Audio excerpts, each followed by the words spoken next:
കാട്ടാനയെ കാട്ടിലേക്ക് കയറ്റാൻ ശ്രമിക്കുന്നതിനിടെ ആനയുടെ ആക്രമണത്തിൽ വനംവകുപ്പ് ഉദ്യോഗസ്ഥന് പരിക്കേറ്റു. കോട്ടോപ്പാടം കരടിയോട് ഭാഗത്ത് വെച്ച് ഉച്ചയ്ക്ക് ശേഷമാണ് സംഭവം നടന്നത്. ഫോറസ്റ്റ് ഓഫീസർ ജഗദീഷിനാണ് ആനയുടെ കുത്തേറ്റിരിക്കുന്നത്. ഇദ്ദേഹത്തെ മണ്ണാർക്കാട്ടെ സ്വകാര്യ ആശുപത്രിയിൽ പ്രവേശിപ്പിച്ചു. ഗോകുൽ VS ഉണ്ട്. ഗോകുൽ, ആക്രമണം സംബന്ധിച്ച വിവരങ്ങളും ഈ പരിക്കേറ്റ ആളുടെ ആരോഗ്യസ്ഥിതി എങ്ങനെയുണ്ട്?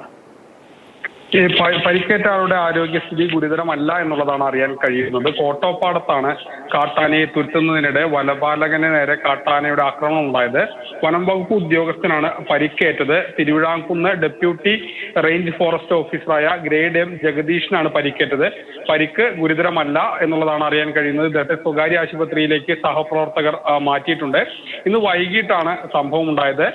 ഇവർ ആനയെ ഓടിക്കുന്നതിനിടെ ആന തിരികെ ആക്രമിക്കുകയായിരുന്നു. 2 ആന ഉണ്ടായിരുന്നു ഈ പ്രദേശത്ത്. തിരികെ ഓടി വന്ന് ആക്രമിക്കുകയായിരുന്നു. ഇതിൽ ഈ സംഘം ചിതറി ഓടി.